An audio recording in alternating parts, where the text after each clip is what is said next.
Every single arrangement of yours, everything you call your own, all of it has to be burned. And when it's all burned and there's nothing left to add to the pyre, when the fire has turned everything to ashes, then Lord Shiva smears that very ash on his body.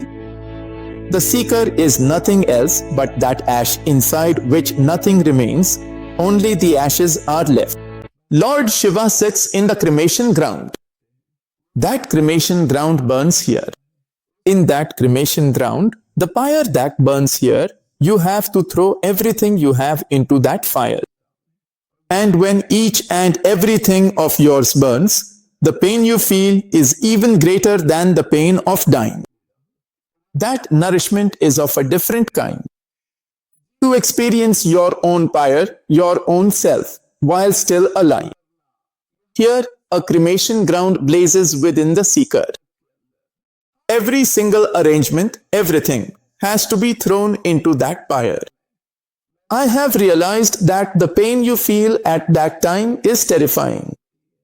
The impressions and attachments we've carried for thousands of lifetimes, when they burn, it feels like that pain is unbearable. What can I even say about that pain? I have experienced it myself, that's why I know. Every single arrangement of yours, everything you call your own, all of it has to be burned away.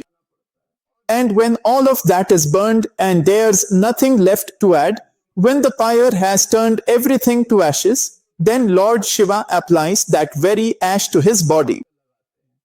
The seeker is nothing else but that ash, within which nothing remains. Only that ash is left. Then Shiva picks up that ash and applies it to his body. Only then does that ash become worthy of being applied to the body, not before, not by anyone who hasn't truly accepted it. It is only after the cremation ground that the path to Shiva opens up. That event happened within my body, it happened in my life. That's when I understood how Lord Shiva resides in the cremation ground. There was a peepal tree. Whenever those things happened to me, whenever I experienced those events in the forest, I used to call the peepal tree grandfather. I would hug it and cry, pouring out all my pain into that peepal tree. Whatever pain I had, I would cry for half an hour, sometimes 45 minutes. I used to cry like a child, and everything that was going on inside me would gradually get channeled into my spiritual practice. Taking sannyas and dying is easy, but taking sannyas is difficult. A sannyasi dies 1,000 times, dies while still alive. There is nothing more terrifying than sannyas.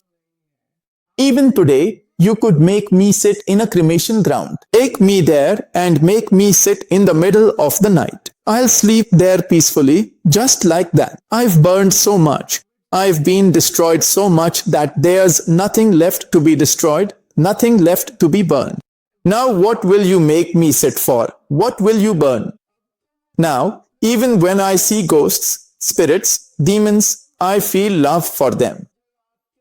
If they were lying in front of you, you wouldn't be able to sleep peacefully, your condition would get really bad.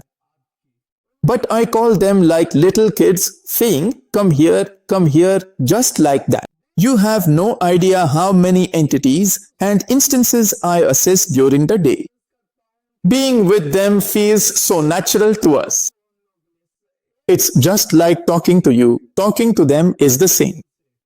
Sannyasa is a different system. Sannyas, renunciation, is not for everybody. To take sannyas means to destroy yourself completely, to end your life.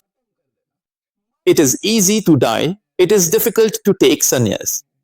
That's why I am like this. The words in my voice are like that because I have been burnt so much. That is why my words also come out like Dil Jalao.